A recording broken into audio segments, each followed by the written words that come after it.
All right, all right. Ken, how are you? Let's get you back on stage. Hello, I am. Oh, wait, am I on mute or are you on? No, I don't have Am you. I? I didn't have my audio on, so I couldn't hear anything. Welcome back. How you doing, my friend? I declare a mulligan on today. I think we need to Did you see redo what it. happened just now? I was Yeah. checking to make sure that we were on YouTube, and then I hit Control W to close the window, except the window that was selected was actually the studio. So I'm starting to suspect every single time, it's this slow. I'm starting to get these hints where you just don't want to be on the show with me, right? It's either you boot me off, you have me technically, that time I restart. left the show, so I don't know No, how but you that's get. the thing. Like you are subtly starting to move yourself out of these things. Now you won't be joining the Twitter space as well. I mean, I'm starting to take a hint, get the hint here, where this is starting to be one of those I like you're doubt it. done. You've never been that good at taking hints. What? Wait, Um, what? What do you mean? Welcome back, everybody, to the Created Economy. This is our weekly interview series where we interview voices and players from the creator economy at large. And we discuss key topics that are relevant to the growth and success of creators everywhere. We do go live on Wednesdays at 2 p.m. Pacific time. So we do hope that you will tune in. If you want to catch any future episodes, find out about when we're going live next, head over to created.show. It is the official show page for our show. In addition, we do have long form content over at createdeconomy.com where we post show notes and links and a whole bunch of other things. Actually, not that many other things, but you should still go there anyway. You can sign up for email updates and you'll get notified about other things that we do. But we do go live and stream with video on Facebook, YouTube, Twitch, sometimes LinkedIn, and we do go live with audio. Oh, Ken, did you start the room? Yeah, I sent you an invite, dude. See, I dropped a hint earlier on too, and you didn't get it. See, there's so many moving pieces in the modern streaming ecosystem. And like here, I can't even see Ken's live. Like I don't even know where that is. Where did you get send me? I sent you an invite to speak. Didn't you get a little pop up in your? See, that's the problem. You're on iPhone. I'm Android. I think this is one of those green bubble, blue bubble type of things. There's this thing at the top to show you where the spaces are. But yeah, that's where fleets used to be. Remember what fleets are? You. I'm joining as a speaker. Start listening. Cool. There we go. Hey, everybody. Hey, everyone on Twitter. So yes, we do stream on Twitter Spaces in case you are missing out on anything. But just a little bookkeeping. Today is October 20th. Welcome. We are almost through the end of the year. 24 days until November 13th. I know that much at least because I have a very big event coming up on that day. This is episode 21 of Created Economy, our interview series. But of course, we also have like another 10 or 11 or 12 on Creative Briefs. And we had even a few office hours episodes now. So welcome. Thank you welcome to our ecosystem. We do have 3 shows, as I just mentioned. Tuesdays, we do office hours for the creator economy. Wednesdays, we do this interview series. And Fridays, we do the news. So if you have an article or something of interest, by all means, make sure you message us so we can try to cover it. Give us a follow if you don't mind. We are Created Economy everywhere: YouTube, Twitter, Twitch, and Flipboard. Ken does curate that Flipboard with lots of links, so make sure you get over there and check it out as well. We are also doing an AMA drop. In case you don't know, the AMA coin is a rally token. It is our social token. It is the official token of our show. You can grab some over at bit.ly/AMA-drop-8, or if you're watching, scan that QR code. There is 1.21 AMA on the line for you. That is free money, friends. So that's like more than $2 right now you can go get. But more importantly, you can show your support and your love for the community by holding on to those coins. We'll have to make sure we send some to Amber as well. So she is in the queue with us. We also do have a Slack. We largely filled with builders, creators, some investors, and a few other creators. But we encourage you to give us a join over there. It is where we talk about what we plan for the shows, and sort of work towards sort of what's coming up in the future episodes. It's also a good way to make sure if you want to be a guest, the folks in there usually get first priority. So feel free to join our Slack. It's at bit.ly/created-slack, just in case you need that. And today, without further ado, let's get to the real business. We have our friend Amber Case here with us today. we've been waiting a while for this. You know, I guess the hard part with the way we do our show is that we find out who we're going to have on the show like months in advance, right? And so every episode, like probably like every time we've done the news, I've thought, man, I wish we had Amber here, because like our show on the news is sort of turned into like some random collection of news about the crypto space in one way or another. And so, yeah, you know, we end up with constantly having topics of like, damn, I wish we'd talked to Amber already, because like we would have some more talking points here. But either way, we are lucky and honored to have you here today. Welcome. How are you? Oh, on mute. Hey. There we go. Yay. Hi. I'm well. Good to see you. Good to have you back. It's been a long time. I think the last time, was it the last time the three of us were together? We were having drinks at the Four Seasons on Market Street in San Francisco. Good times. 2017 or 18. Co-working. No. I think that was Ken had a real job. 2019. Oh, yeah, right before the 2019. pandemic. Yeah, right. before the pandemic. Yeah. Pretty crazy. That was a fun time though. Good conversation, good hanging. Absolutely. But before we dive in, and we have a lot of questions that Ken and I have come up with in our own brains, but anyone in the studio, if you have questions, there's a little question mark on the right-hand side. You can click that to add questions for Amber. If you're listening on Twitter, feel free to join us at created.show/live if you want to get into the studio environment so you can actually ask a question in person. If not, feel free to drop a DM to us. But Amber, do you want to tell us a little bit about you? You have this incredible background that spans a number of topic areas that is really, I can see the thread between them, but it can seem completely like your arms are around the world. So can you tell us a little bit more? Sure. Let's see. I grew up in the suburbs of Denver, Colorado, to two parents that were broadcast. You know, I live in Denver now, right? No, I didn't know that. I live in Stapleton, now called Central Park. Oh, wow. They renamed it. That was the airport when I grew up there. Yes. It was a terrible airport. It's probably better as a park. It's a terrible airport named after a racist, which is why they renamed it. They could have just not named it that. So great. Well, cool. So I grew up in Denver, and my parents were broadcast engineers, so they put television on the air. My dad was, kind of the audio guy. My mom was master control operator, which meant that she literally hand spliced in the 80s and 90s, hand spliced commercial reels into different channels by hand. And then if something went wrong, she would get like a little screwdriver and fix it. This was the highest paid, most technically involved job at the TV station. So she kind of, she ended up beating a lot of, she had to prove her worth. So she went and did all these engineering tests, all these answers. And when she got the test right, she put it up on the bulletin board of the TV station, and she said, "Okay, now I can be master control operator." She started as a secretary at the station, by the way. And then one of the guys came through and said, "So what do you want to do?" And she said, "Well, I want to do master control." And he said, "Okay." And then just said, "Well, you have to do this, this, and this." And she said, "Okay, I'll do those things." Did the things, became master control operator in Salt Lake City, Utah. So my parents were they were SLC punks. That movie is about their social group. So I grew up, so they left Salt Lake City when I was 6 months old, moved to Denver, didn't have any friends or family there. And I grew up as an only child, basically in pandemic style conditions. We had nobody over except for a handful of my parents' friends who were from Japan, China, Lebanon, and Nigeria. And that's it. So, and then I didn't have exposure to television except for Star Trek and a handful of soap operas. We didn't have cable. And so I grew up on Star Trek and the 1960 World Book Encyclopedia. And my parents didn't want to watch TV when they came home because they put it on the air. So when I finally got to preschool, I had absolutely nothing in common with any of the 4-year-olds. And I was the weirdo.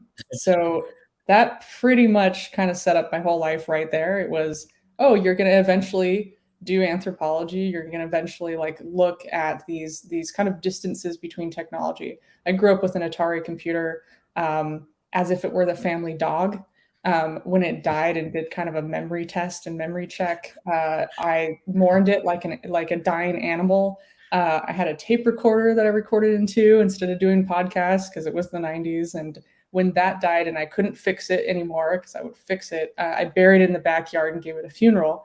So I really didn't get along with kids at school pretty much. I would have been very popular had I grown up today, like very, very popular with my own show and podcast. But it turns out that, I got really into tech and reading the World Book Encyclopedia from 1960 with a big computer that's the size of a gymnasium. That was like, oh, and then the computer on my desktop is this small. So it can kind of compete with my dad. Where's technology going? Is it shrinking? One day in the palm of your hand, you'll be able to tell everything about everyone around you, Facebook, and all these predictions. And then of course, like I learned about crypto right when it came out in 2009, which was really interesting. And of course, I'm kind of a early adopter. I like to see how people experience it from the outside and then like slowly involve myself in it. So I did a bunch of tech, didn't know you could get paid to do tech, got an internship with Mayor Wellington Webb in Denver to make websites when I was 14. This is the first time like people were like, you could do something. And then my mom's best friend said, you should go to school for the thing that you're the worst at. So I went to school for anthropology and sociology because I always got the worst grades in social studies. And that has created this, the strange human that I am today, which is not looking at, hey, we can build tech and it's great, but what's actually preventing people from adopting tech? And do we actually need all of this tech anyway? So that's like a TLDR of like my whole childhood, but hopefully it explains a little bit about like how my brain is shaped. I also have a sociology degree. Interestingly enough, it was a fun topic, but I was pre-med and got into med school. So interesting. Yeah. So, and then I became an engineer. So go figure that out. And much like you, in my old office, in my early bootstrapping days where I lived in my office on 14th Street in Manhattan, we only had an old CRT monitor that picked up like 2 channels. And so basically it was like WPIX. And I would only watch Star Trek reruns late at night also. We had a VCR, but we only had like Far and Away or something. It was like 1 tape. Yep, totally. Yeah. Interesting. So, I mean, so very diverse, but what I love is sort of the breadth, the humanity really is sort of like, in spite of it, like even saying like, though you were isolated, it actually instills a different sense and a more important sense of humanity, I think, into a person. Right. And I know you led a movement, you still lead a movement. Your book is about something called calm tech, right? Can you explain what that is real quick for everybody?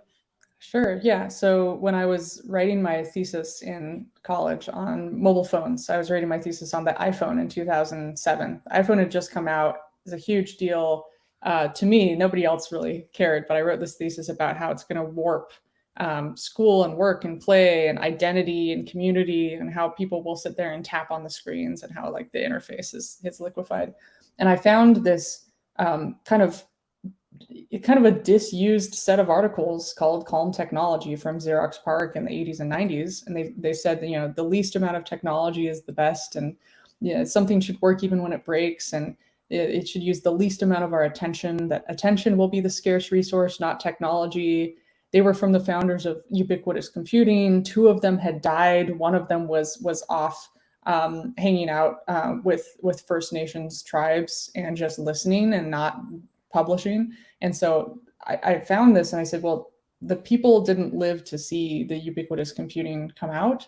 And this is what people need to hear now. This is the, a framework. So I kind of, as a true Portlander, I get things from the 90s and like kind of bring them to the forefront. But, here was some 90s ideas about calm technology and how we could design our technology more of technology universals. I think that people think that technology changes a lot, but really humans stay the same and technology stays the same. Most technology does exactly the same thing. There's a database of people, there's a query, that there's not that many differences, but it's all kind of a mess.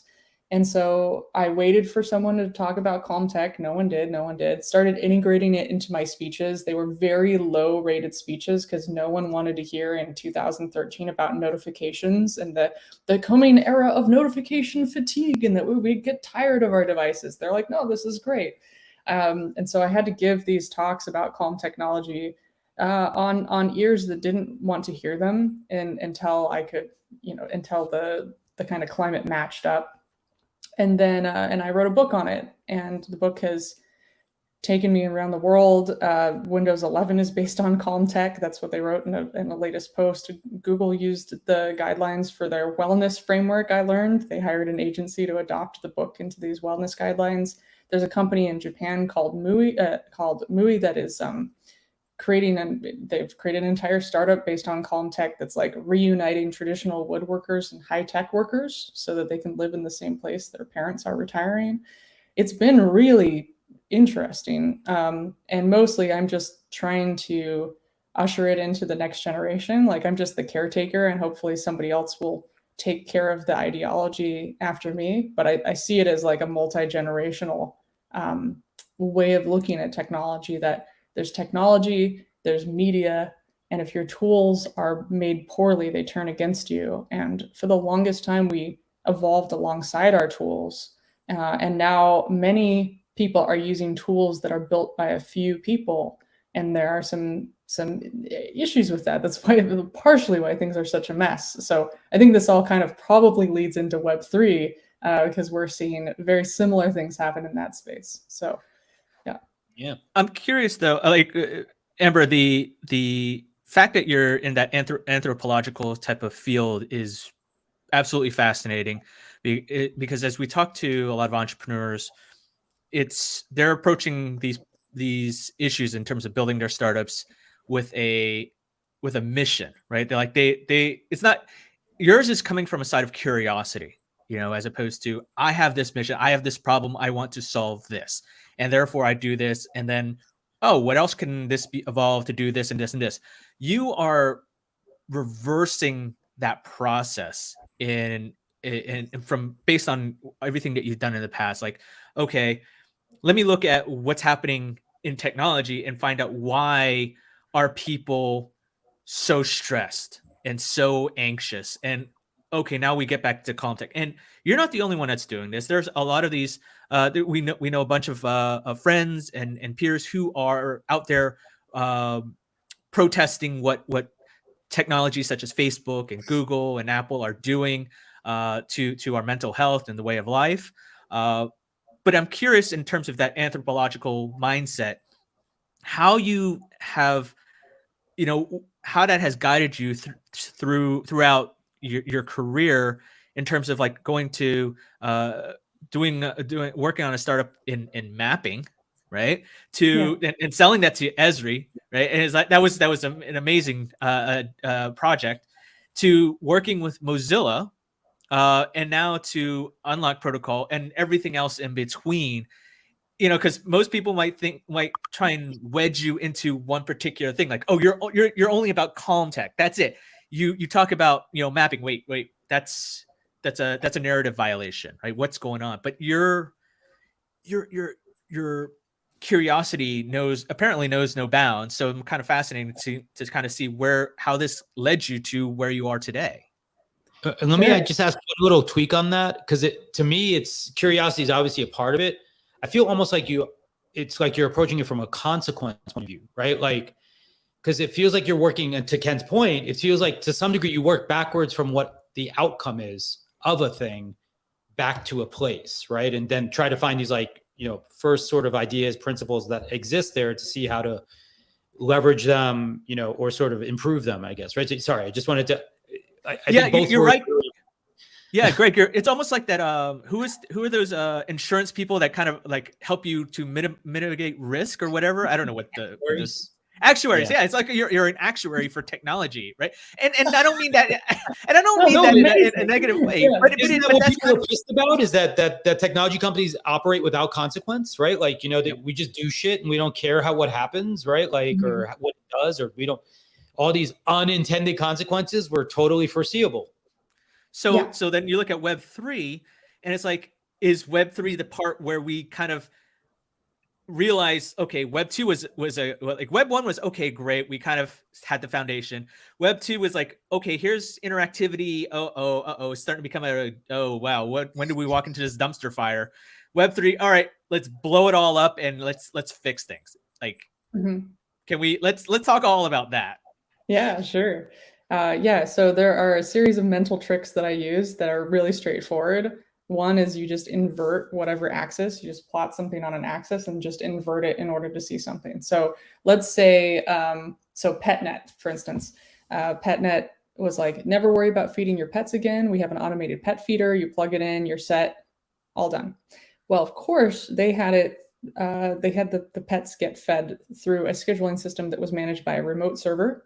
And when the power went out or the server went down, a bunch of pets were stranded without food and water. This was a huge issue. So I tweeted at them on Twitter and I said, so you didn't put the basic care and feeding of the pet, and yet on your box, your virtual box, you say, don't worry about it. And yet in your terms of service, you say, you agree not to use PetNet for any critical purposes of you or your pet. So there was no lawsuit. It was pets. It didn't matter. No pets died. But it was this idea that people in the world, they're like, oh, you can trust technology. It's new. You should trust the newer version versus the old X10 controller that you can put in your house that just feeds the pet. It should have, number one, a backup system if it goes offline. It shouldn't just reset the clock. It should have an internal battery so that it can set the clock timer and automatically work. And then when it comes back online, feed that battery back up so it can go up to 2 weeks without battery power. I mean, these are basic, high quality, blue collar engineering standards. Redundancy, if you look at like the Masons, they take pride in their work. There's the idea of a craftspersonship where there is something where something is made for generations, especially in Japan. You have like 800 years of a single family making lacquerware or making roofing tiles. You bet they have seen every single edge case that's ever happened, and they can inform if they're going to do something new. They can inform something. And of course, you look at some companies, that made rice cookers and then ended up making electronics, and they made mistakes along the way. And I think it's really important to say, like, people should be making mistakes, but they should be making mistakes by telling people this is a new thing and you can make mistakes. And I encourage everyone to read Mark Weiser and John Seeley Brown's. You can go to get it on calmtech.com, where I've archived all of their work. It's the technologist's responsibilities in the 21st century. And literally it just says, tell someone you're doing something dangerous and tell what the dangers are and put that up front. We are seeing this in crypto. There are lots of different messages all over the place that say you could have your money stolen. You could have your, there are scams everywhere. I think it is, if we look at the difference between Web 1.0 and Web 2.0, and I always bring the fractal analogy in, it's like a fractal it can be kind of like empty, and then if you play it over time, it gets really complex, and then it empties out. So we had a period of time where like the fractal was really complex. We had all these individual sites, GeoCities, AngelFire, were the biggest hubs, and then all these individual websites, people running servers in their closet. You didn't have to worry about DDoS attacks. I mean, maybe Hamster Dance would go down every once in a while, and this was an issue. And the $1 million homepage came out. And then what happened was people started to make their own blogs. And at South by Southwest Multimedia 2002 or whatever, you had your name tag and say, hi, my website is. It wasn't, hi, my name is. And this was really important because people were starting to, do these updates. And then everyone was subscribing to everyone's updates on RSS and Atom feed readers, and it could digest both of them. But then the RSS and Atom working groups got into a fight. And the big kind of out-crushing of that fight was a centralized place that you could subscribe from, Superfeeder or like more like a Facebook or Twitter. You would go into an ecosystem and the feed reader and the social profile were glued together.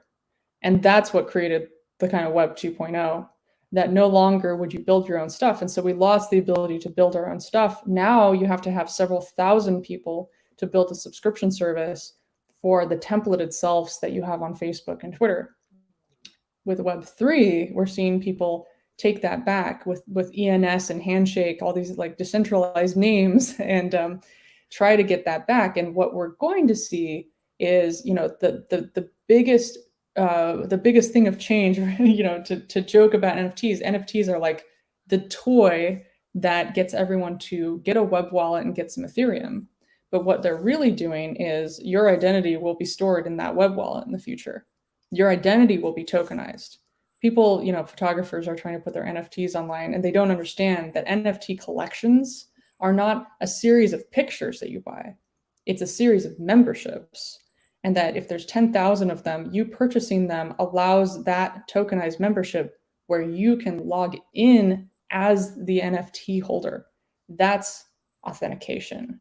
And that completely flips the model of OAuth and authentication from I'm looking in the Q&A, it's like, you have the login with Google, Facebook, Twitter. No, it's log in with your NFT, log in with your membership. In the future, it will be log into your portal with your own tokenized health data so that you can get to the multiple sclerosis web forum or Discord or whatever we're going to have. So I think of NFTs as kind of these three stages, is like the tip of the iceberg that everybody sees is the NFT JPEG. The next stage is these memberships. The third stage is authentication. And that, I always try to look at the deeper story. Like when we look at, we plant a plant and nothing happens, it's because, for the first 14 days, there's roots forming under the soil. And that's what we're seeing right now. And then everybody reports on the little spring that comes up on top, and they miss all of the root system that's coming up. So, my encouragement for everybody is to look at things much more deeply and then play like a kid in these zones. And to, whenever something's really, really silly, like, the fart app with the iPhone, like you press a button and it makes a fart sound. What that did for the iPhone was more than almost any other app did. And here's why. If you were 14 years old seeing that fart app come out, you could fork that code and write your own iPhone app as a 14-year-old and contribute measurably to the ecosystem. And guess what? 10, 15 years later, you probably are a full-time app developer, and that has paved the way for your own monetization. So when we look at creators and 14-year-olds playing around with this stuff now and having a good time, you bet they're going to be the people making money in this ecosystem in the future and showing stuff with other people. So this is an answer to your question. Like, they're more than that, way more. It's really, really interesting to see what they are. And I think also to think about, I work with Unlock Protocol. The reason I joined this startup is I was looking for something like this that wanted to be a protocol behind the scenes. So Unlock Protocol allows you to do NFTs as memberships. So I could say, I'm going to make the Amber Case Club, which I've not made. But in order to join the club, you can buy an NFT. And you don't have to buy it on the Ethereum network because it's really expensive, although you can. You could buy it on Matic Polygon, which has very small transaction fees, or XDAI. And then once you have it in your wallet, you can go to any of my properties that have that NFT membership enabled. So you could go to my website and access a special area. You could enter my Discord channel by typing in unlock, and a little program called SortyBot will actually let you in to my Discord to special things. I could have different levels of membership. It expires as well, or you can have an unlimited one. You can have select amounts. So it's really deepening what NFTs can do and bringing superpowers to them. So I really like utilities. I like stuff that like seems boring as behind the scenes, which is why I care about calm tech. But like thinking forward into all of this stuff, it's, this is what we'll be doing, and we are in kind of the stage of dial-up where it's kind of a mess right now. But I think it's really crucial to like have a really nice time. And I think, one of the other questions to answer is like, everyone has a different definition for Web3 and what's mine. I think it's, any group of people that are building something that's, it should be decentralized, right? So even OpenSea, which isn't super decentralized, is not totally decentralized. It should be ideally self-sovereign. That kind of goes along with the decentralization. Typically Web3 uses some sort of cryptocurrency to, be on the blockchain, right? It should be like social and community based. I think we're going from, as my mentor Sheldon Renan says, we're going from Homo sapiens to Homo connectus, going from individualist Protestant culture, which divides us and shoves us into little apartment buildings all over the place. It like makes us upset. You can read de Tocqueville to learn more about that. But instead of that, we're going towards like swarm behavior, where like we want to be part of community. We desperately want to be part of community. So with Web3, you can kind of roll your own communities. And I think finally, like Web3, if it's really good, it's playful, it's silly. You know, the Bored Ape Yacht Club is a bunch of degenerates that bought into something because it was funny. They didn't, you know, if you looked at it from like, let's say a traditional venture capitalist thing or like a very uptight scarcity mindset thing, I don't think it would be, you know, even though we look at NFT sets, it's like scarce and rare, you know, but there's, you know, when you see a new kind of culture come about, they have their own words, and we have, you know, GMI and GM and NGMI, like, you know, aping in and like, you know, hodl, like we have a zillion of these words. And so, you know, as an anthropologist, it's really important to go and look and see what are the aesthetics. There are significant aesthetics in this space, and what are the words. This is a legitimate like cultural moment. It's interesting though, because I feel like the counter argument is that actually you're perpetuating exactly the things you're saying we're solving, right? Like, so for example, the idea that, you know, we're all in buildings. Well, guess what? Now we can't even see the buildings because there's an infinite number of buildings and most of them are underground, right? We trade in a complicated medium or an expensive medium, which is exclusionary kind of by default, right? You know, the community part is it's almost all pay to play, right? Like to some degree, right? Or some variant of it ultimately, right? If I don't have the luxury of time to sit around and accumulate the coins, the tokens, whatever it may be, I have even less representation than before when I was like guaranteed representation, maybe like say by a government, right? Like where like there's a constitution that's, you know, used to at least, you know, tell people they could vote. You know, so I guess like this seems like a tension to me. Like I'm with you. Like I hear you in sort of like in the hope. It is the Star Trek of, you know, the sort of the world, right? Yeah. Right. But should there be a standard? Like, and like even when Star Trek, there's a certain type of standard, at least in the currency standpoint, right? I mean, they like all different worlds. Yeah, they have exactly. They don't use money anymore, right? But well, that's true. Gold press platinum. It of course it's gold press.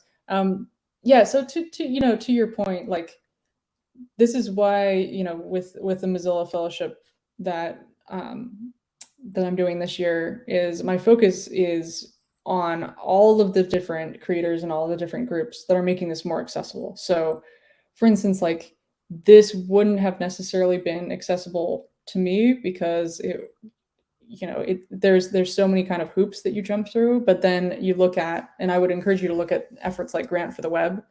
Grant for the Web is a $100 million grant that gives out. They're going to give out all of that money to communities that are working on web monetization, and they have a different perspective. So they use Interledger, which actually allows you to receive streaming payments to your web wallet as a creator, and you don't have to pay any transaction fees. So this is a very different approach. Interledger and the Interledger Foundation, you know, one of the ways that you can use it is through Coil. You can subscribe for $5 a month, and then wherever you go on the web, if it's web monetized, then you're actually paying the creator directly, and there's no fees.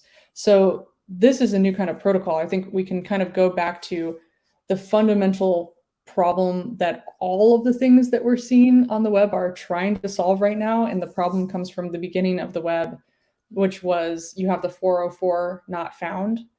And that was filled out. We know how to use that. We can put a cool cat on the page.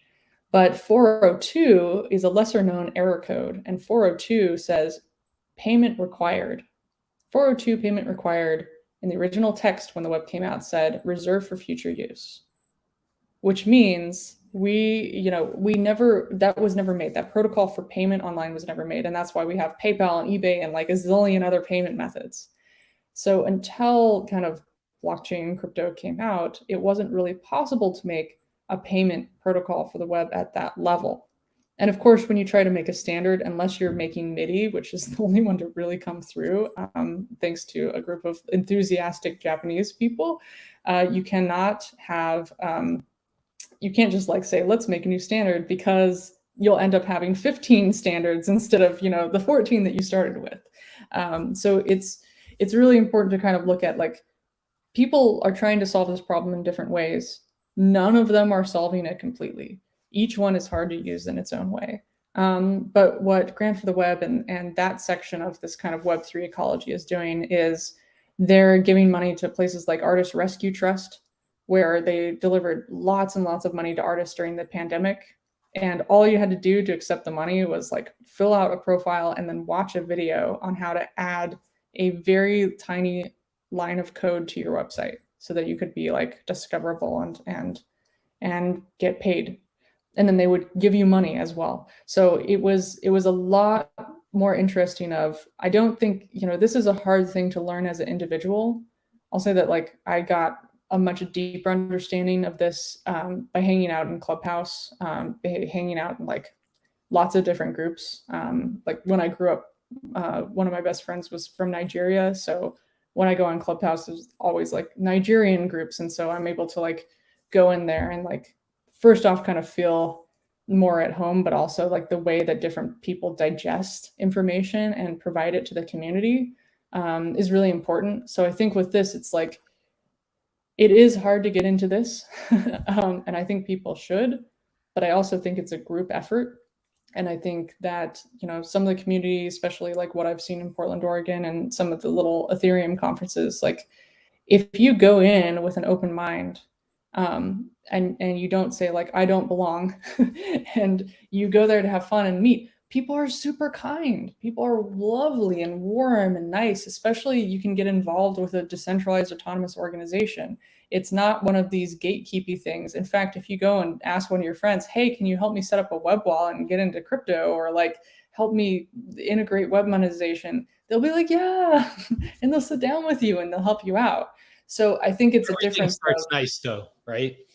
Not everyone's nice. No, I mean, you have to. No, but I'm saying like everything starts nice, right? Everything like, starts nice, yeah. So I mean, we'll see where it goes. I think it's more like this is a very special point in time, kind of like early social media, where the friends that you make here are for life. So try to make as many friends as you can before it gets weird. It feel a lot like that, right? Like Ken and I, today was my 15-year anniversary with Brian, right? Like on Facebook, right? Like so like it, it is crazy that way. By the way, Mark, I did bring you up. If you do want to ask your question, feel free to, I'm happy to add you to the stage and you can ask your question. Ken, I know you had a number of questions as well. Did you want to try to? Yeah, I kind of want to summarize. Let me see if I can make it as succinct as possible here. Amber, the something that you brought up just now in terms of like, hey, it's the early days of social media. It feels like it's the early days of social media where you can go up and make a lot of friends and, hey, help me build this. How do you do this? And I think there's a lot of opportunity in the Web3 space, whether, if you're going to do into decentralized blockchain, Bitcoin, crypto, whatever you want to call it, right? There's also a lot of uncertainty, right? And on this show, we talk to creators, we talk to builders that are targeting creator economy. And for somebody, again, with your curious background, what advice would you give to these creators who are like, hi, I want to get into the, do this tokenized version. I want to monetize my work. I want to do this and that, but I don't want to necessarily, it's not necessarily about picking a winner or a loser. It's more like, I just don't want to get screwed. So what kind of questions should these people be asking in order to figure that out? And tangentially related, is there enough space? Should we be relying on the big tech companies to like offer some of these services, decentralized services? Or is this a market where you're going to see like the open seas of the world, the unlocks of the world kind of really dominating, and Facebook and Google and Apple are like, we don't have our time to shine is over? Yeah, I mean, I think the future is a combination of those things, right? Because we'll always have multiple futures. We will still have a lot of people, like we still have 2 million subscribers for AOL. right? It's just there's going to be more options. Yeah. Dial up. They're all on dial up. I think we still have a lot of subscribers for Second Life too. There's plenty of people in there, right? So we have to think that like there's still going to be people on Facebook. Check if they're alive. more dead people on Facebook than living people on Facebook. Wow. At some point that has to happen. And we'll still see people using these services, right? But we'll also have people branching out and going into new spaces. What I want to see is people from different backgrounds and perspectives messing around. And I think that's kind of where like the VR comes in and kind of more of the metaverse is that, and I'm really supportive of roll your own NFT galleries like Zora versus OpenSea. OpenSea is not decentralized. Zora's decentralized. But also kind of, I would encourage people to go to meetups. Like when I got out of college, I didn't come from I didn't come from money. So when I got out of college, which I went to on a big scholarship, after just really struggling at the schools that I went to get good enough grades, I graduated into the recession in Portland, Oregon, and I went to tech meetups because there was free food, and it was the best way to get free food because I couldn't afford to eat. And in doing so, I got fed and I got to learn a bunch. And then I eventually, did my startup after that, and partner with people. So it wasn't about, I never sat there and said, I don't belong in this room. I think once you start to do that, it becomes like a truth. You have to say, oh, I'm really interested in exploring this new space.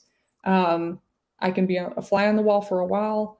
And then eventually I started giving presentations and, the community welcomed me in. So I think that's kind of the same with Web3. Like I see a lot of people just join a DAO and start to do stuff after work or on the side, and interesting stuff happens. Like eventually, one of the biggest roles right now that people are trying to find is community management, which is hilarious because they don't want to hire community managers at Facebook, because it's such a big company. You have to have the content moderators and stuff like that, but it's not a community manager. It's not somebody sitting there in all of these fights trying to detangle them, because fighting on Facebook makes Facebook money, but fighting within a DAO loses the DAO opportunity. Fighting within, a Discord channel just causes chaos. So there's an incentive now for people to like actually remember group dynamics and like be kind to each other, so that people can work together in these smaller groups. So I think we're seeing hopefully the web go from this monolithic scale to go back to more human scale, and people can create their own DAO. Like it's not impossible to do, and you don't necessarily need to be a programmer to do all of these things, but and you can on weekends go to hackathons and learn. It's a lot of work. I would take my full-time job and then I would go and do this work back in 2008, and I'm doing that again because it's so important. But I've had to kind of wake up my brain and get it kind of like silly putty again so that I don't hold on to so many things or have an ego about anything. It's a hard mindset to get on board with, especially if you come from a scarcity mindset. But I would say, that's kind of my advice is to just participate and see, and explore. But I mean, is there... Oh, go ahead. Go ahead. No, go ahead, Ken. I was just going to get to Mark's question, but follow up. Yeah. But I mean, it just in terms of for those that don't have ability to really go out, like for example, to go out and meet with people that are building on the decentralized web.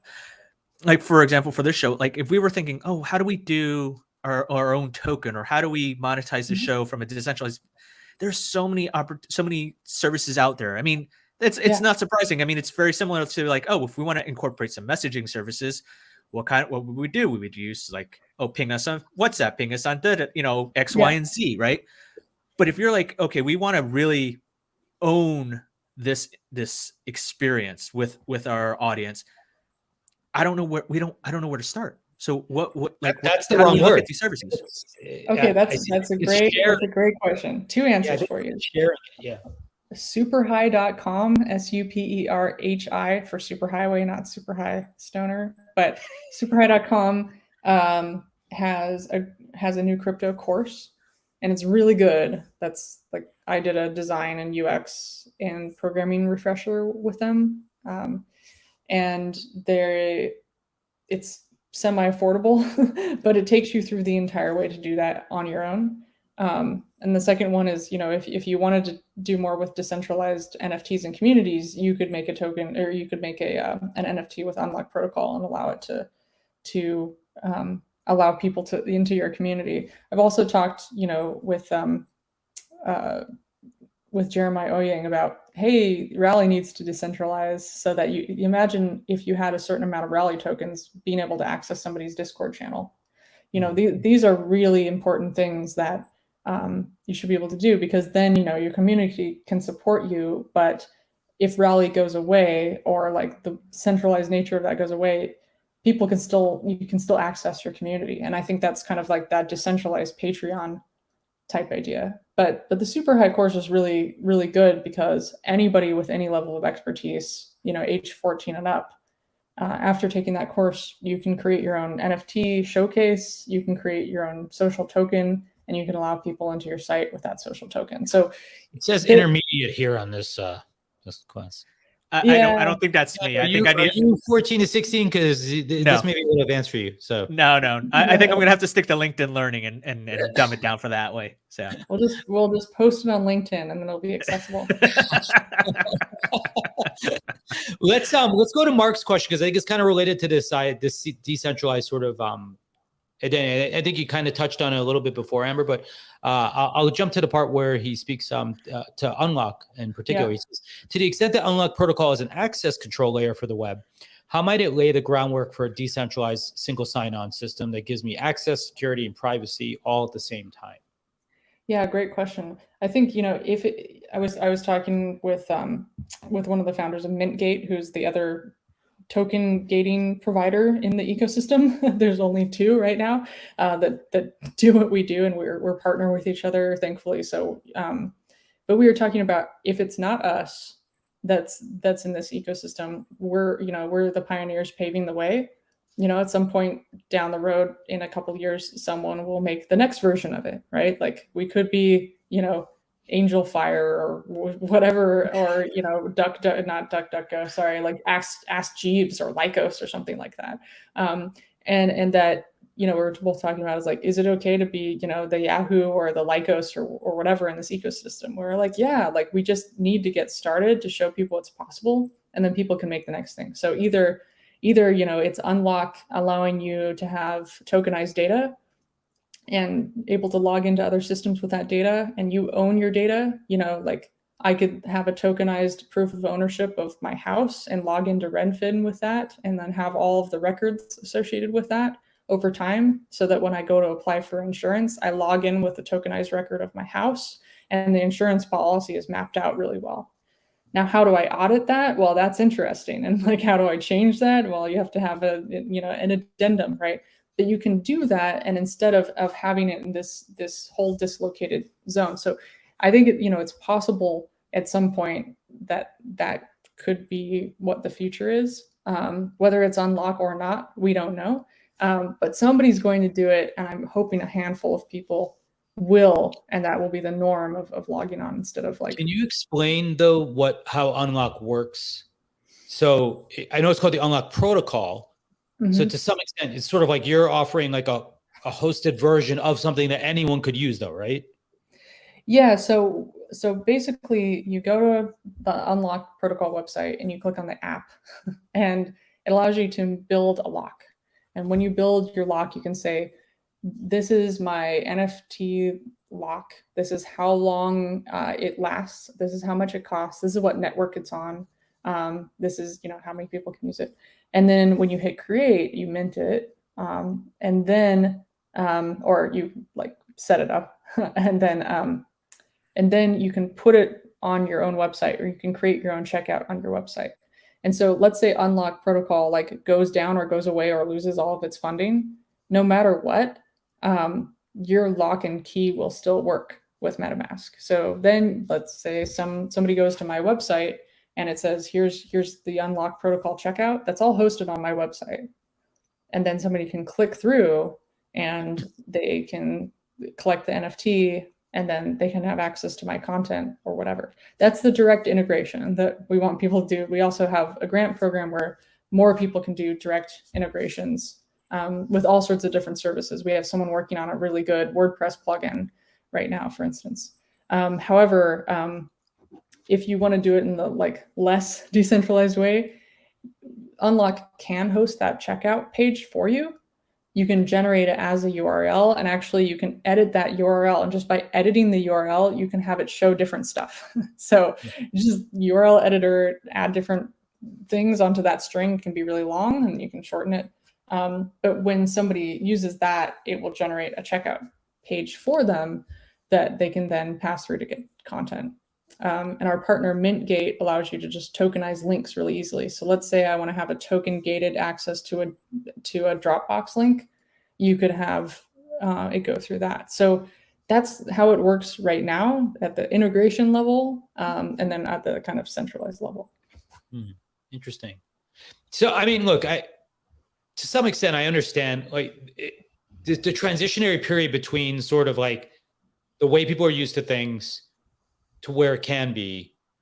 This feels like the reasonable trade-off, right? Like a very practical trade-off kind of in sort of like, that opportunity, right? Like in some ways, it's kind of like Stripe, right? Like Stripe has fundamentally these APIs, a little different because if the processor disappears, you're screwed, right? But I think like the fact that you are sort of like persisting your, these smart contracts essentially and NFTs out, that's powerful.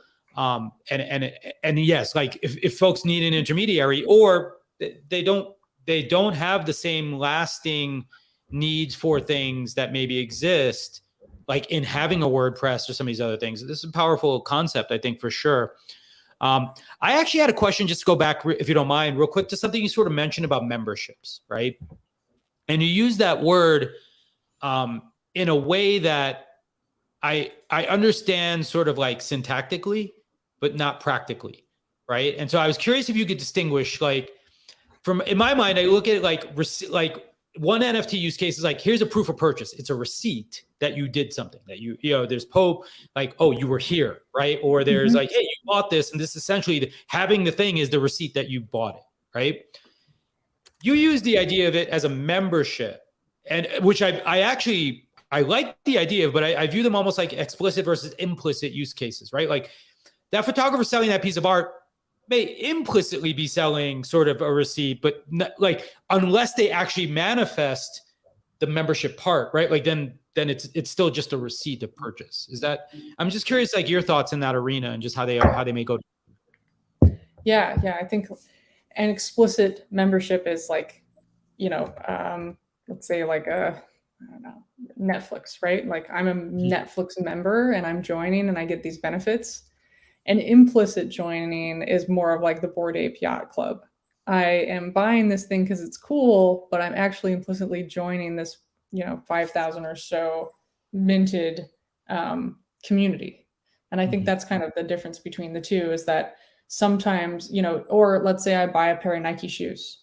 I'm not buying a membership when I'm buying one pair of Nike shoe, but I am implicitly becoming a part of the consumer group that is part of the Nike culture. Depending on how much I want to go into it or not, I cannot not be a part of that by simply wearing these emblazoned check marks on my feet. And so I think that's kind of the difference, is that you can have it go both ways. But I think what was one of the surprises of the NFTs, the JPEG monsters that they become, is that there was an implicit membership. And when people try to sell their photography online and mint, a random set, they're like, no, but it's not giving you anything more than that. You're not even implicitly joining. And so we don't want to buy.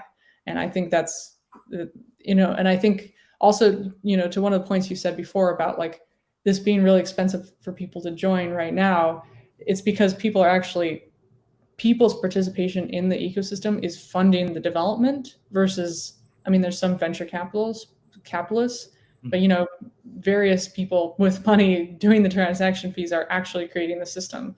So I think the reason why it's pay to play is that it's not for general consumers yet, because the fees are still too high. it's not totally settled. There's like lots of ways to get your money trapped and like lose money. But we're seeing a different funding model where the users are funding the system by participation, which is very different than here's the system that's been funded for you, and we're going to turn it off because we're venture capitalists, we're glorified money managers, and we have to get our money back because we raised it from, you know, the Harvard Kaufman Foundation or the M&M Mars Foundation, and they need to have high risk returns. So the motivations for people building stuff in this ecosystem are really different, and the funding models can be different as well. Yeah. So, Greg, I think it's to the point of like between explicit or implicit. It's almost like if you like to the point of Amber, you're talking about with Nike, right? It's like you can buy like whatever their version of the Fitbit was. I forget whatever it was. I think I had one back in the day, right? Come on, we got them at South by. You did. We all got them at South by. Actually, I did not get. I paid for mine at the Nike store. Wow, I'm a sucker for this. Anyways, yeah, I know. No, but you buy it. Show them your NFT. Well, they didn't have it back then. This was 10 years ago. But you would buy an item, and you would be encouraged to sign up for their fan club, their run club, whatever it is. But there was always additional steps you had to take. It was never a seamless transaction, right? So to that point, there was a sense of a membership, implicit and explicit. Like there was a receipt, you bought it, you had the receipt for literally a receipt for it, for the item, but that item got you access into this membership. Now, I think with this aspect of NFTs, Amber, like what you said earlier, like right now everyone's seeing it as just a JPEG. It is just an item. It is just a picture. Like this is can be an NFT, but that's basically it. It's like a digital frame.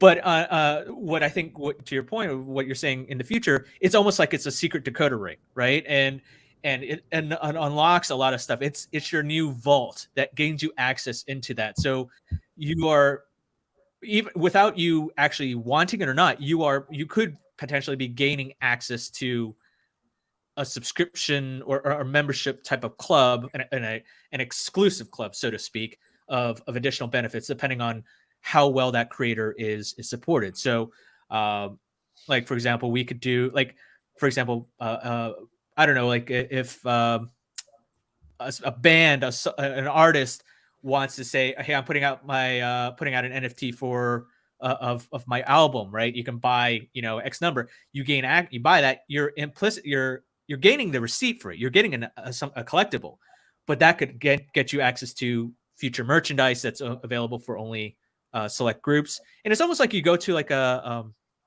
like the Battery in San Francisco, where it's like a speakeasy, right? It's like that hidden vault where you pull that book in that bookcase, and all of a sudden it opens. You're like, oh my god, when do I get into the secret bar or whatever? Like I kind of think of it's almost like that. So I mean, but I think right now everyone's still thinking just right in front of them is just the images. Yeah. It's just we haven't digested this entire meal, right? Like the appetizers, the NFT, we haven't even come to the main course yet for what we're digesting. But I think humans have a metabolism, like technology is always ready, but humans are not always ready for technology, and they have the digestive period. So we're in that right now.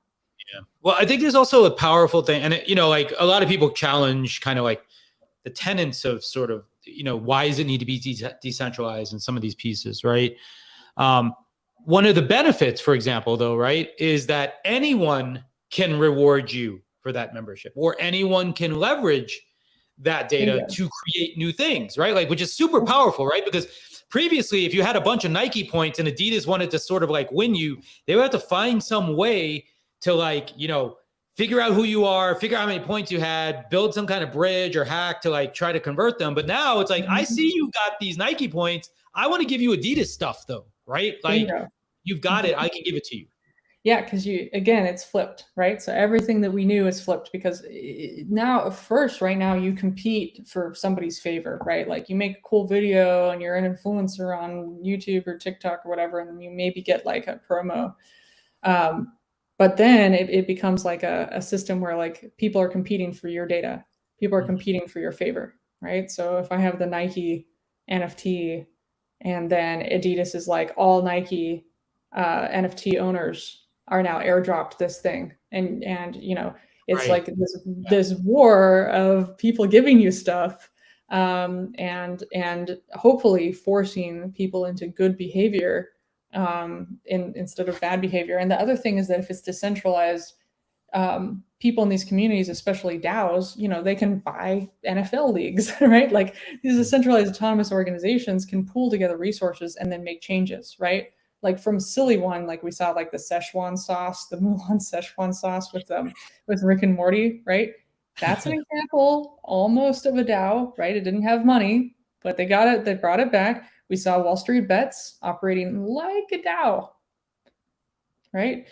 A little bit different, right? They're not pulling together the research, but they are making trades at a similar point in time. That I think that scares a bunch of bankers, like, wow, this is going to be the future. Yeah. If you do a human rights injustice, maybe there will be a DAO that will be like, okay, we're not going to give our money to a bunch of nonprofits that just use it for administrative fees while their trust fund funded kids run the show and are mean to their employees. No, we're not going to do that. And we're not going to allow people to have tax write-offs for that. Actually, we're going to take money into our own hands and distribute it directly to the people in need. Imagine like helping people in Haiti, but directly. I talked with somebody who raised $500,000 for Haiti a while ago. And I said, how much of it made it into the hands of actual Haitians? And they were like, well, actually about $20,000 after the original $500,000 actually made it over. Wow. Why? Because of the administrative paperwork required to get that money into the country and how to disperse it and all of the fees, and then who took parts of it on the way out, and then $20K after, I think, 8 months. So when we think about donating to nonprofits, that are not transparent, and we think about donating on the blockchain, well, it's very transparent and we can actually see how things are performing. I like the idea that I can just give somebody money who needs it, and they can use this almost universal, currency in some respects to do something, right? Or they can hold it and it can become more valuable over time. So I just like that things are flipping around, because honestly, I was pretty depressed for like the past bit of time because we were in the most beige Web 2.0 version ever. Like I hated being a templated self in like the templated self mind, where it was like every day I go up, I wake up and I fight with someone and I make Facebook money. Like how much of our day, 6 hours a day, 4 to 6 hours a day, are we spending working for 4 major companies, making them money through ads, through our own emotions, that our emotions have been monetized, that the entire human language has been monetized through AdWords. Like this is why decentralization is interesting, because those centralized identities are at odds with how we could be living as humans. It is a good frame on it though, like, because I feel like the normal approaches to decentralization feel like anarchist, right? Like, yeah, and I think that's what turns a lot of people off to it. But like the way you just said it makes so much more sense, right? Like, well, I mean, that's why it was hard for me to get into it too, because I was like, well, you need a lot of resources to be a libertarian, but like if you work with nature instead of against it, you can have all the resources. Nature does provide resources. So I think it's just, if you can reframe anything, it works out a lot better, because I think once people are into a certain frame of mind, it's kind of easy to cartoonify them and then like be against them as a whole. And that's what we've done with a lot of things. It's human nature. It's human nature. We like a shortcut. We like the automatic, even we like to autocomplete. So yeah, it's kind of how I think about it. I've always been a proponent of decentralization, but it hasn't been from any of those perspectives. I helped start the indie web movement. The thing is, it lacked aesthetics, and it was really hard to take on. But, decentralization plus aesthetics, NFTs, web wallets, like interesting, Yeah. Super cool. Well, Amber, you've been very gracious with your time. I know we're a little bit over. I appreciate it. I don't know, are there any just closing thoughts that you want to share with, with the audience, with builders out there, creators, advice, last parting thoughts, reasons they should be using Unlock right now? Feel free to close us up here. Sure. Yeah, I would say the difference between people who do a thing and people who do not do a thing is their intent and their planning and their research. I would work on being really asking yourself, why are you doing a certain thing? And if the answer is to make money, then, collaborate with people that like making money, but also think that like if you're rushing to do something because everybody else is doing it, like don't get disheartened and don't try to just do it like everybody else is doing it. Like my trick is always I give to the community as much as I can before. Like I go into the community, listen for like the first year. Then I find out what's missing. Then I try to help projects that nobody knows about and or like Calm Tech, for instance. And then maybe I do my own thing. But I feel like always when doing something new, it's a multi-year effort, and it's important to like learn and then give, and then something cool will happen, but it's not what you expect. And that's a much better way to go about it instead of being like, I am here to do the thing. I have a plan. It's just that kind of rigidity does not work in this ecosystem. You have to flow like the river. You have to be a little bit more ideally Taoist if you can, and just or Zen, whatever analogy you want to throw at things. Where you not Taoist, DAO, like It is. Yeah. Yeah.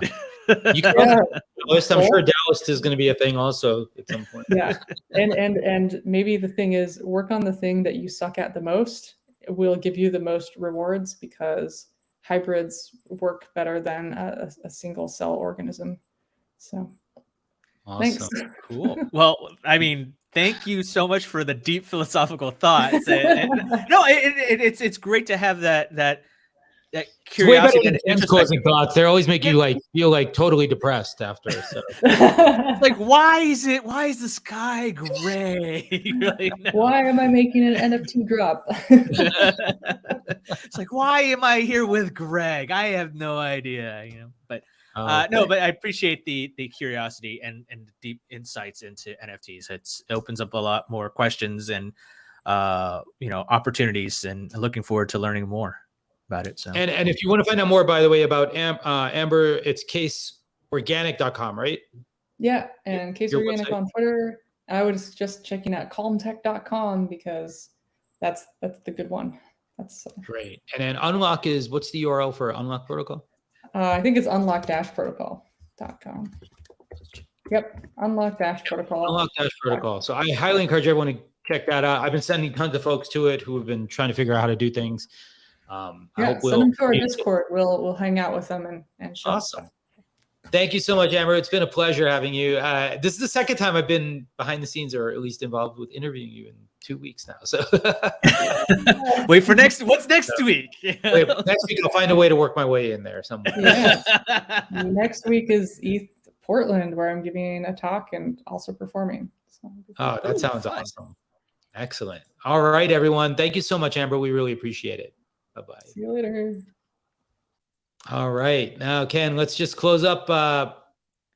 Coming up soon, next week. Well, these we're going to change these a little bit. We do have Peter Shankman. Our friend will be joining us here. If you don't know Peter Shankman, you will find out all about him next week, but he is a brilliant mind. He runs a company called Shank Minds, but does he still run a business called Help a Reporter Out? Or no, that got acquired a while back. And I think it's still running. It's a great service. Obviously pairing reporters with sources and whatnot. But this is a great timing because obviously we had Amber talking about NFTs and crypto and decentralized web. Now we have Peter who will talk about what he's up to, including his own creator coin as well. So nice little tie-in as we continue the road down about. Yeah, he has some NFTs for sale. I believe this picture is one of his NFTs. So yeah, does it unlock anything special? Not yet, but here's the power of this. You don't have to know up front per se, like all the things that you plan to do with it relative to the net new layers. I think there are. I one question I did want to ask Amber, but we'll chat about this at some other point. There is some seemingly, because we were evolving things like smart contracts that were sort of limited in their scope. You can't necessarily replace them. So there are some challenges, I think, in just figuring out how to update them or how to make things that supersede them over time. But those are just technical challenges that can be sorted out, I'm sure, over time for sure. Other than that, though, we do have a great roster coming up. Join Ken and I on Friday. We already have a sheet full of news to cover for this week. We have office hours again next week. As I mentioned, Peter will be here, then John Allen from Lava, and then Tom Bach, our friend, on November 10th. If you would like to be a guest, by the way, feel free to head over to creativeeconomy.com/guest list, or just go to the homepage. It's linked from there, and you can put your name in the hat. We are currently booking guests for January, so it'll be a little time, but we hope to get to you soon. So, Ken, I don't know if you have anything else before we wrap up. Not really. I'm pretty sure you'll find some way to boot me off the show again. I don't know. Go figure. I have many ways to boot you off the show. I mean, come on. What? We're looking for easy things. Oh my God. Anyways, right. find out how I'll get booted off next week. Yes. Tune in to see how Ken gets booted off next week. All right, everyone. Thank you so much. Yeah. We appreciate it, and we'll see you soon.